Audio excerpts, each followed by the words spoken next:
It's the first time. It's the first time I've seen him mop. Look at him, he's doing it so proud. Look, look, look. Hey Nate, you gotta do a moonwalk, bro.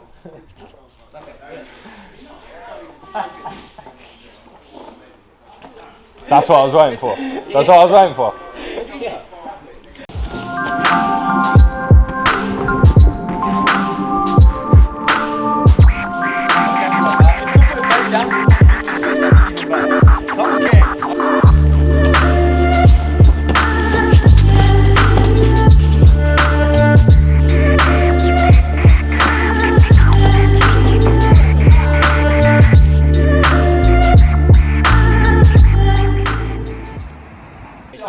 Eight weeks, been 7 weeks on Saturday, but yeah, it's been a soft year, isn't it? Yeah. So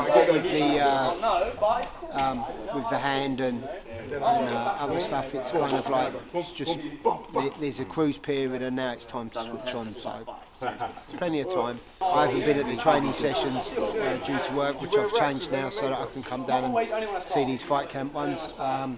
Videos that I've seen, there's stuff that needs to be tidied up, but for me now that Nathan's at the position that he's at, we need a fight camp to bring him up to bring to peak. Whereas 2 or 3 years ago he just was constantly at peak. So it's difficult now. He's got a little bit older. It's much easier to say, right, you know, we've got something to work with and bring you up to the fight level that you need to be at. So it's all good. So I'm fighting Liudviq Sholinian, who is a very good wrestler. Supposedly he's a national champion. But he seems to scrap in his fights, so you know, for me stylistically that's quite a nice matchup. I'm hoping that, you know, he keeps the fight standing, because I think that's going to be more exciting for the fans. You know, I think that's what they're going to rather see.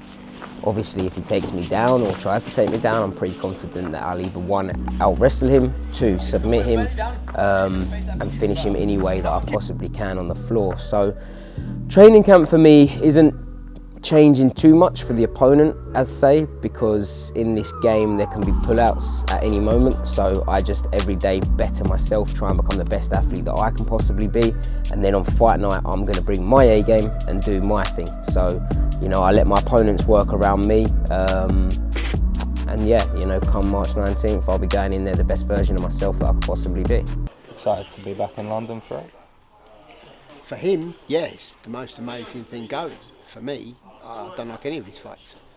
As a coach, I have no problems with it at all. But as a dad, I don't want my boy fighting anyone.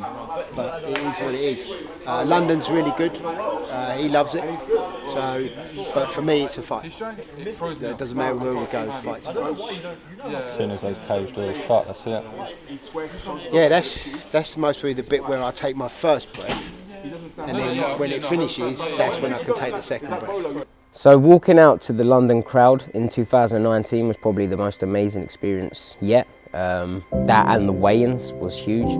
Obviously to have the whole arena, you know, going crazy for my fight was it was a special moment, and that's one that I'll never forget to the day I die. So, you know, I'm looking forward to doing it all again. I'm looking forward to putting on a show, and I'd like to get a knockout this time for the London crowd. And yeah, you know, I'm excited that I get to do it all again, and you know, I can't wait, and I'd like to think that I'm going to put a show on for the crowd. Hey, you're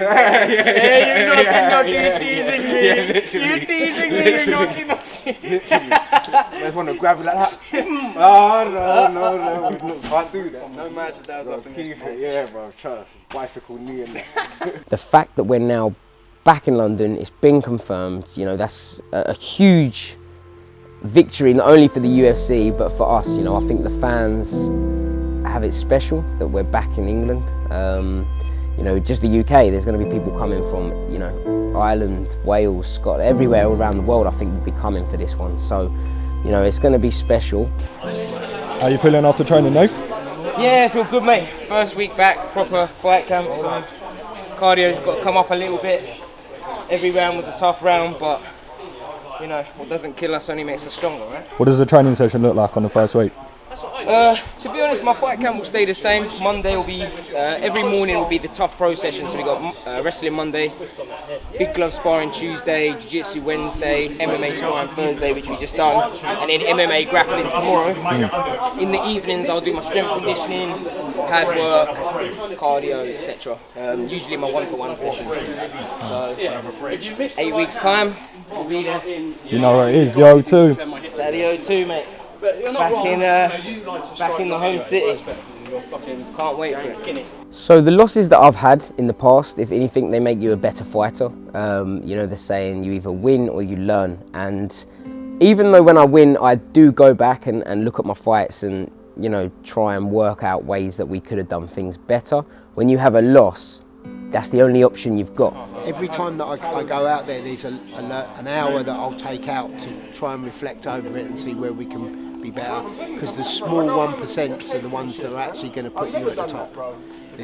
Even with these guys down here now, there's such a small gap between them and Nathan. And in MMA, a lot of that can be a toss of the coin. So, you know, especially my last loss against Casey Kenny, I personally thought I'd done enough. I thought I'd won.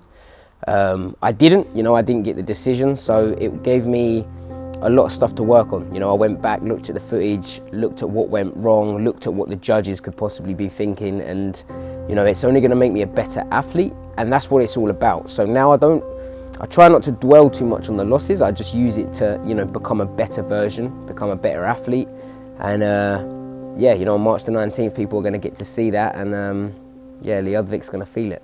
For me, every time Nathan's had a fight, there's a learning process that's come from it. So losses are obviously the kick in the testicles that I want to stay away from, but at the same point, they're the big learning processes, and the same with his wins. So Brad Pickett is, I would say, family to me. You know, obviously he's my coach. I was originally just a fan of him. You know, I actually watched his fight against Neil Siri in London before we even met. So now to have him as a coach is huge. You know, obviously he was my training partner at the time. Now that he's retired, he's gone into full-time coaching and now provided us with the best possible gym I think we could have got in the UK. So Brad, alongside Martin Barrett, who also owns the gym, you know, I feel like that was the missing puzzle piece that we needed. You know, gyms abroad in America, Brazil, etc., they've got so much more space than us that they're able to have amazing facilities. You know, we've always had an amazing team, and now that we've had the facility as well, I think it's going to be that little extra tool that I needed in my arsenal. So, you know, the fact that it's 10 minutes away from my house as well, that saves a lot of time. Time that I can now spend, you know, resting, recovering, doing things a little bit better to help me prepare for the fight. So, you know, I can't thank Brad and Martin enough for that. And yeah, when my career is over eventually, then I'll be a full-time coach here too. Go in the cage, go in the cage. Up Yes, to you. coach. It's positional. There you go. Yes, coach. Oh God. Yes, God. I'll take it. Yes, sensei. Shut up. Perfect guy. So for me personally, the biggest challenge every day during a fight camp is the weight cut. When you have to cut a vast amount of weight as well and train, that starts to take its toll on your body. I'd say about 4 weeks out, that's when training becomes work almost, because to train, I love it, it's good fun, but when you're training and you're already depleting yourself of calories and nutrition, it can be hard. So for me, that's the hardest part. That's the bit that makes us mentally strong, and that's what I would say is the paycheck. You know, I get paid to make weight, and then I get to fight for fun, because that's what I love to do, and you know, competition's what it's all about. Yeah, cool. Yeah, I can say that. I don't want to say I don't want to say no names, but at the time it was very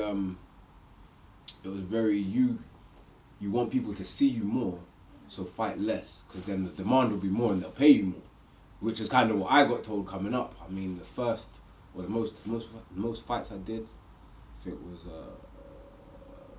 5 fights in 6 months or 4 fights in 6 months. Again, the advice I was given, the time was different, so I don't want to fucking say somebody was dead wrong, but my plan was if I keep fighting, you get used to just being in there, do you see what I mean? And but at the same time, the theory of if you're kind of away and then people are kind of getting these sort of fights, and then they're like, yo, whenever he's around, we're getting the fucking highlight reels, then it makes sense that you would think when you're 22, 23, that the less they see, then the more they'll pay. Do you see what I mean?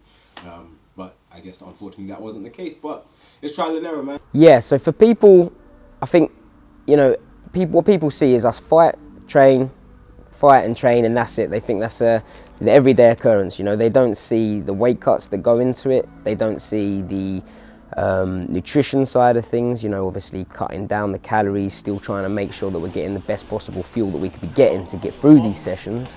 The recovery side of things, you know, obviously we have to spend a lot of money on treatments, on, you know, keeping our body in the best possible shape that it can be, supplements, you know, you name it. That's stuff I think people don't see in our sport. I think they think that we've got it handed to us on a plate, and they don't realise that, you know, we have to actually go out there and do that ourselves. So training, I think it's important, and I was addicted to training.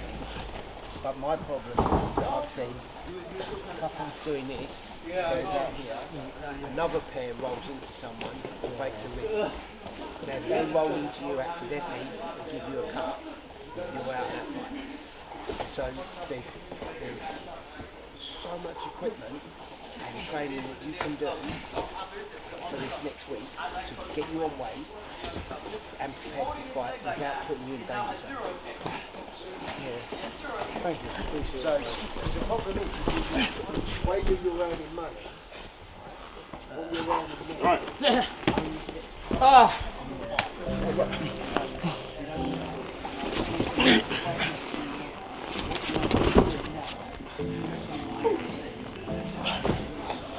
I would rather you go in 100% healthy and 90% down on something than 100% trained but only 75% because you're injured. Bust a dislocated finger, it's going to be hard to.